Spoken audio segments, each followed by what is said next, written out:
mövcud olan yay düşərgələri, məktəbdən kənar məşğələlər və yay mütaliəsi kimi ənənələr bu gün geniş şəkildə tətbiq olunmur.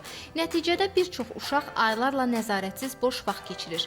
Valideynlər isə onların həm istirahətini, həm də inkişafını təmin etmək üçün alternativ imkanlar axtarırlar. Lakin araşdırmalarımız nəticəsində bir neçə maraqlı yay düşərgələrinə rast gəldik.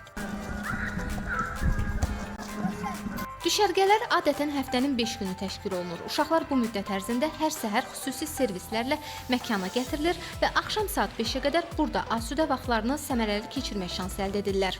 Mərdəkan ərazisində yerləşən yay düşərgələrindən birindəyik. Gəlişimizin isə səbəbi uşaqların yay istirahətlərini necə keçirdiklərini yaxından müşahidə etməkdir və gördüyümüz qədərilə balacalar yay tətillərini çox aktiv şəkildə keçirirlər. Hazırda isə onların hovuz saatıdır.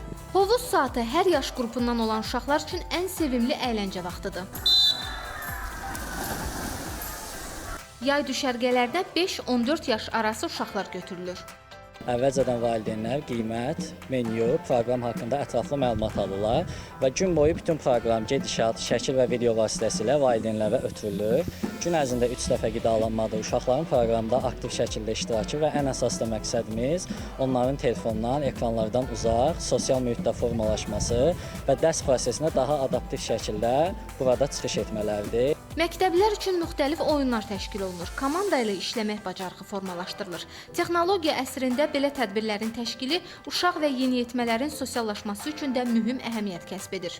Burada uşaqlar müəyyən fəaliyyətlərdən keçirlər, aktiv oyunlardan keçirlər. Hansı ki, burada futbol oyunları, estafetlər, intellektual oyunlar, yarışlar. Burada çağırılan müəyyən xüsusi proqramlarımız olur. Hansı ki, qılınc oynatmadır, kapyoradır, ox atmadır, alpaqotdur. Bu tərz fəaliyyətlərimiz də gün ərzində davam edir. Müxtəlif idman növləri, balanslı qidalanma rejimi uşaqlara sağlam həyat tərzini aşılayır. Onlar həm öyrənir, həm əylənir, həm də yeni dostlar, tanışlar qazanırlar. Çox xoşuma gəlir. 2-ci gündür buradayam. Dostlar, hamı yaxşıdır, hovuz da yaxşıdır. Bu mənim ikinci dəfə gəlirəm burada. Burada hər yerdə var, məsələn, hovuz oynamaq. Heç kim məsələn telefonla oynamır. Hamı aktiv oluruq da hamımız.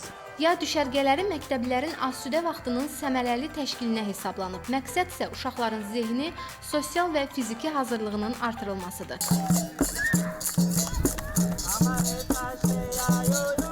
Günay İlqar qızı, Vahid Zalov, Telesəhər.